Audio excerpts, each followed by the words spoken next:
જય દ્વારકાધીશ મિત્રો, ખેતી અને હવામાનની અગાઉથી જ જાણકારી એટલે કે ખેડૂતોને ખરા ટાઈમે જાણકારી મળી રહે એ માટે બનાવેલી આ ચેનલ સાચો ગુજરાતીમાં હું રમેશભાઈ આહિર. મિત્રો, આજ આપણે આવી ગયા છીએ આપણી વાડીમાં દવા છાંટવા માટે. મગફળીમાં ઈયળ દેખાતી હતી એટલે ઇમામેક્ટિન બેન્ચોએટ અને ફૂગનાશક તરીકે સાપ પાવડરનો રાઉન્ડ ચાલુ છે.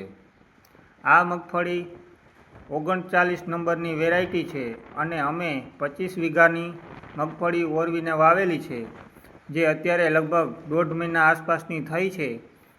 અને આ 39 નંબર વેરાયટી અમે 26ની જારીએ લગભગ 1 વીઘામાં 30 કિલો જેવું બિયારણ વાવેલું છે. હવે કદાચ આ મગફળી 2 મહિનાની અંદર તો પાકી જશે, પણ ખરેખરો સમય હવે જ ચાલુ થશે.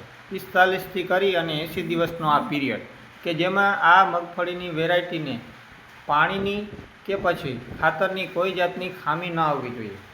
અત્યારે આ મગફળીને પાણીની ખૂબ જ જરૂર છે, પણ દ્વારકાધીશની કૃપા થઈ જાય અને આપણી આ ચેનલ સાચો ગુજરાતીમાં થોડા દિવસ પહેલાં જ જે વરસાદના રાઉન્ડની વાત કરી હતી, એ વરસાદનો રાઉન્ડ જો 1 ઓગસ્ટ આસપાસ આવી જાય અને સારો વરસાદ થઈ જાય તો પછી આ મગફળીમાં કંઈ ઘટે નહીં.